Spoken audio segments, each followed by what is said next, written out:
All right, let's look at our guitars here.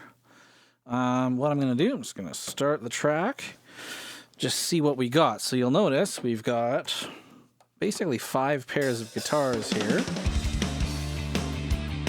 And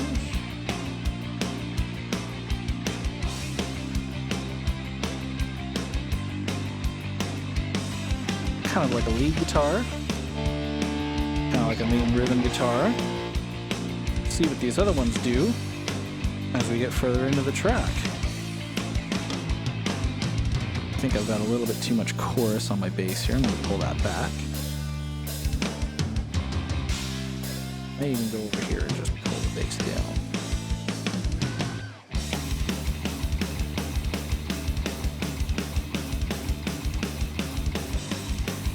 Okay. So what am I hearing about these guitars? Well, they're pretty dull. They're kind of thumpy, but mostly I just think they're dull. So why don't we start adding some top end to them? And I'm set up right to go with 8K. You know what? I'm going to mute all the rest of these because I'm just going to start with my main rhythm guitars here anyways. And let's see how shiny we can get them.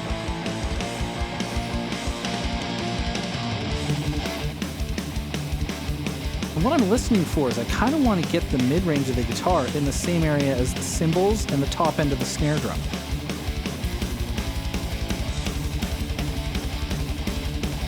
I think I've got that, but it's definitely a little harsh. It's definitely a little ear-piercing, so I'm going to do 2 things about that. First of all, I'm going to bring in a low-pass filter. I think that's too low. So we're going... Let's leave it there, which is at what? Just about around 9K. So that clears that up a little bit, but there's still a little bit of kind of an ear-piercing high-mid thing. So I'm going to sweep around and see if we can't find that. And it might be that right there.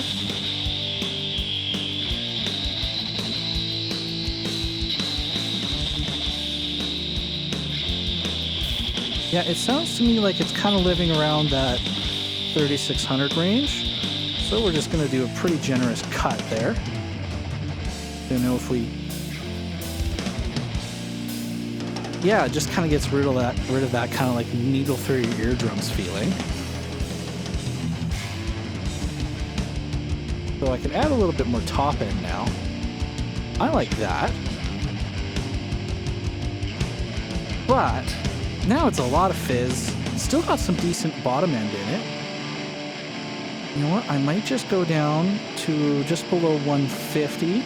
Whoops. Come on. I need to clean my pots on my control surface here. I go down to just below 150. Just give a bit of a lift there so those palm mutes get nice and fat. Back to the top here. But now we're all boom and fizz. We need some point, we need some mid-range. So I'm gonna go, I like to start around, for rhythm guitars, I like to go around 1.5K. And let's see how much point we can get out of this. That's too much. Oops.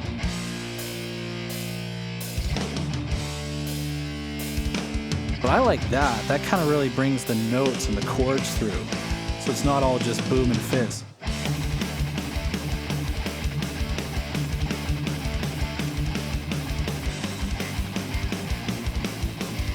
You know, it kind of disappears into the drums there. As soon as I bring that mid-range band in, it kind of really jumps and kicks through. So I like that. Let's kind of go down the line then and see what else we got for guitars here. Oh, what's coming here?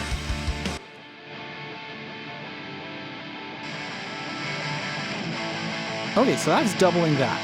It's playing the same part, but it's a very different tone. So how do we want to balance these kind of 2 tones together? I can already hear that this is super fizzy. Let me get back to that section there.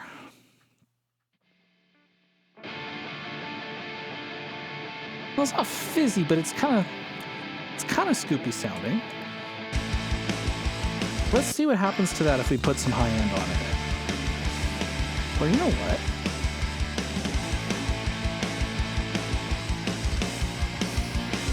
Yeah, let's try putting some high end on it. Doesn't like that. Really doesn't like that much, actually. So I'm going to try something different. I'm going to high pass this. Not super high, but enough to kind of get it out of the way of the main rhythm guitar. So go up to like just below 250. And I'm going to give it some more mid-range.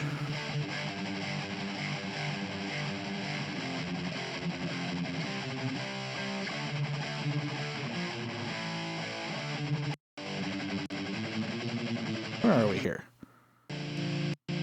Sorry, let's find our place in the song here again. Was that here?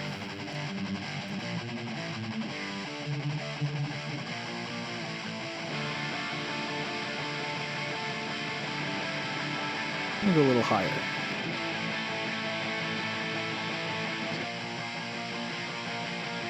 Yeah, so what we're doing there, it's playing the same, but you hear how there's that not a suspended chord, but like a kind of a dissonant note in there, and it's kind of poking through in the main riff, but if we add that in, it really gives that note some definition.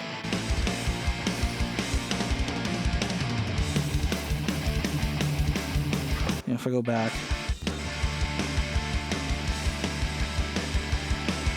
maybe we want to have some ambience on this track, so it gives that chord kind of some spread to it. Should we try that?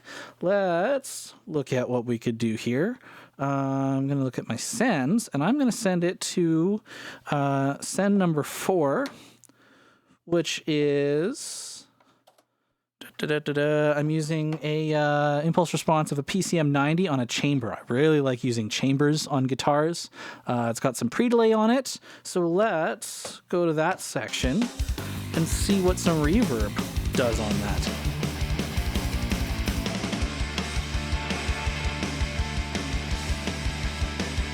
That's not bad. I think I could do a little bit more ambience, so I'm also going to send it to a delay. And what delay have I got set up? This is my secondary delay. And I've got, what are we doing? We're at a quarter note, kind of 35% feedback. It's offset completely, so you get kind of a stereo delay. It's not just a mono right up the center. Let's plug that one in and see what it does when we get to this section.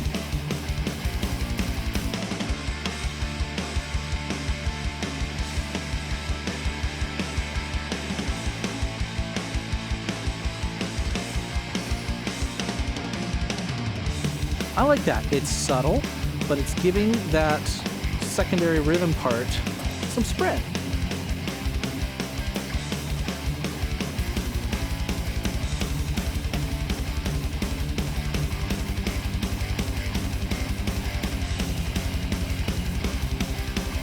Hey, what do we got coming up? What I'll do is I'm just going to look at my guitar tracks, which I know are always pink because guitars are the sexy part, right? So why shouldn't they be pink? And let's see, where are we getting some more guitar parts? Looks like not till down here. So let's see what's the rest of these guitars doing here.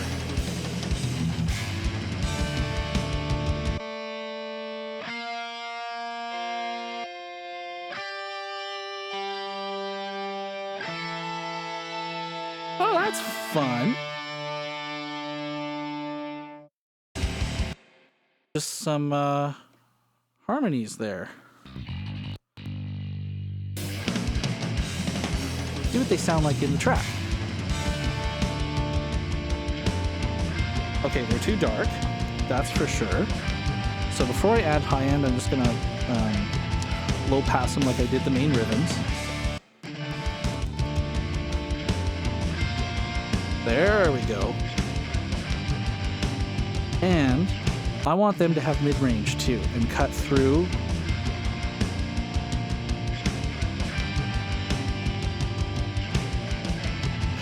Now here's a thing that I will do even on high gain guitars. You hear a lot of people say you don't need to compress high gain guitars. They don't have any dynamics. Well, it's absolutely true that they don't have any dynamics. But what I will do is I will compress them to control tonality. If I solo this up in this section here, you will hear that it's kind of peaky and fizzy.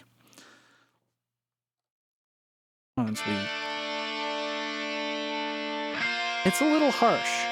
But I don't want to go pulling out high mids because it's going to get rid of the poke through quality of this, because it's sort of a lead part, not really. But what I will do, I'm actually just going to copy these compressors over here, because now I have the same compressor across all 4 of these, is I'll use an LA3A. And what this is going to do, we can just go ahead, turn those on. It's going to control that kind of high-end peakiness. And we're probably not even going to see it do... Yeah, we're not doing much compression. 3 dB at most, but if I take it off, all that painful high-end comes back. So yes, we're not really controlling the dynamics of a high-gain guitar because there's no need to, but we're using compression as a different way to control the tone rather than just notching out with EQ.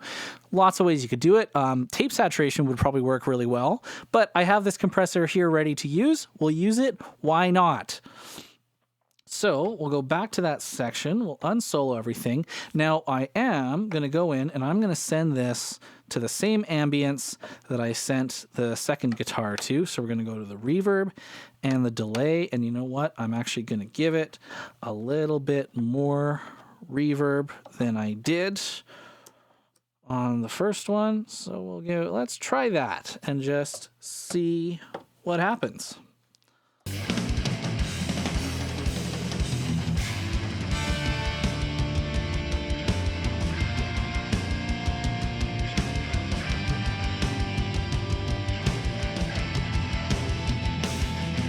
I actually might want it to be more reverby.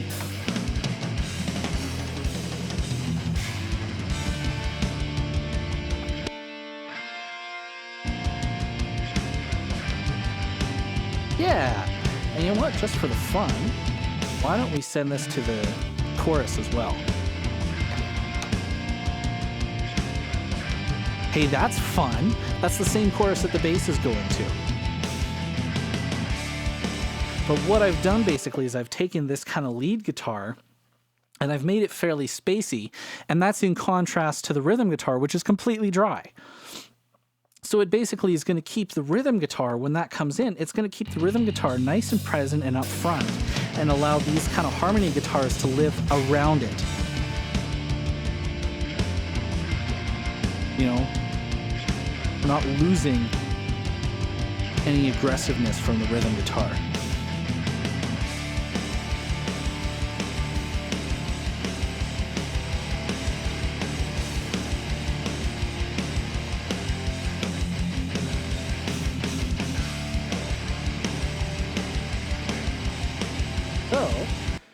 Now let's have a look at our guitar 5 here, which is basically our real lead guitar. And that comes in, oh look at that, that comes in right at the top. Let's see what we can do with that.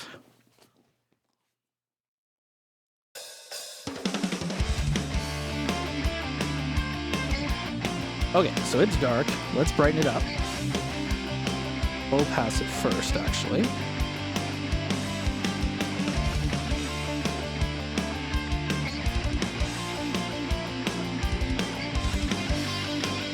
Too much.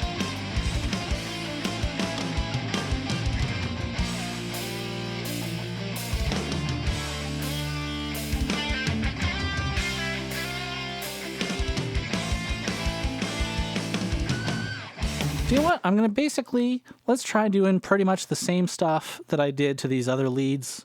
Kind of harmonies down here, because I know it was done with the same amp tone. So I'm going to kick in. I have a different compressor set up on this channel, but why don't we see if that works? Let's see if this works or not. We can always change it if we need to, but it's ready to go.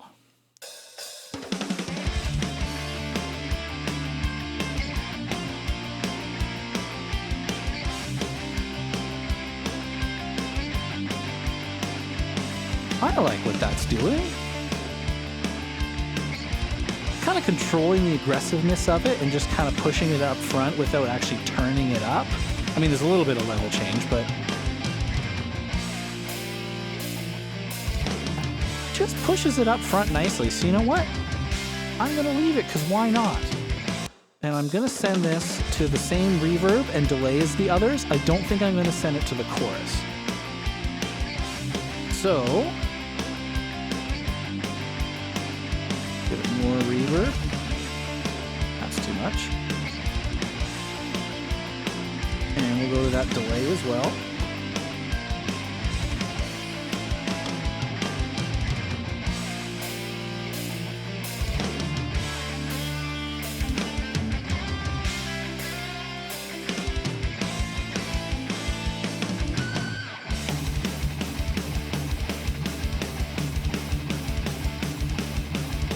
Okay, I'm just listening now and kind of balancing some faders. I'm going to move over to my drums and just kind of readjust some stuff here.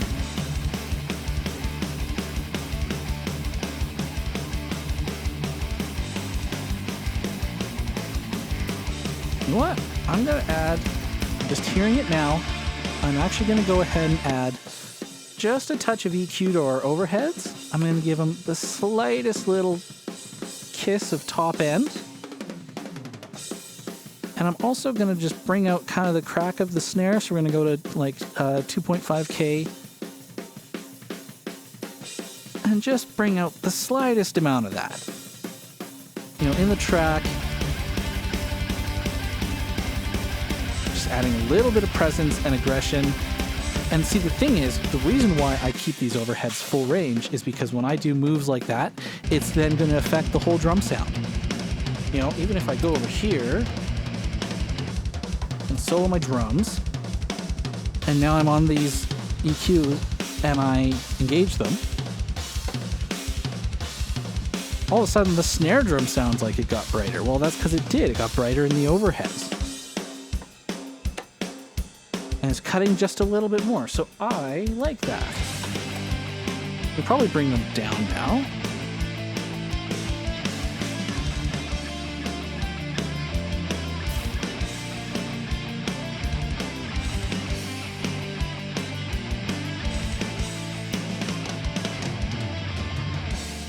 I'm going to add a bit of top end and a little bit more mid-range to these rhythm guitars.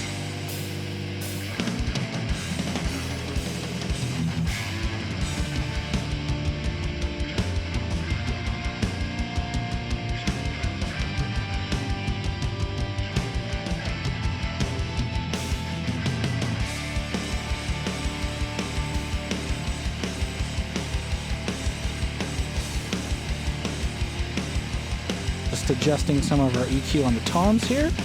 So I mean, you'll see now what I'm doing is I've got the bass, I've got the drums, I've got the guitars in here.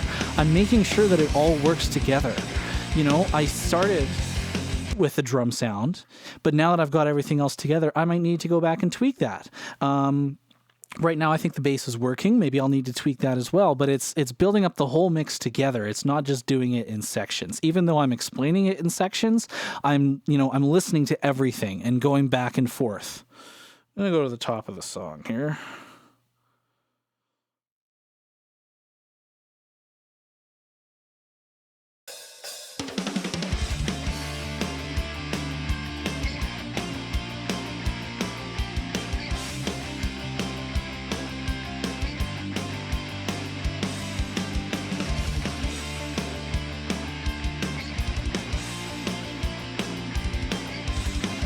Just look at the bass.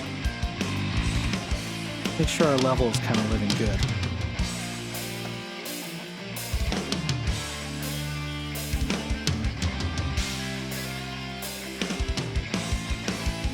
Sometimes what I'll do to make sure I've got bass, normally I monitor very, very, very quietly. I'm just going to crank it here. Level didn't change for you guys, but I'm listening to it louder right now.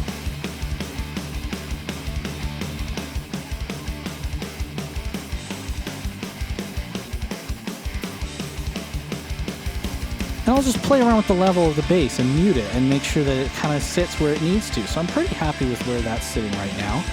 So what I'm going to do next is I'm going to bring in the keyboard tracks that we've got in this song.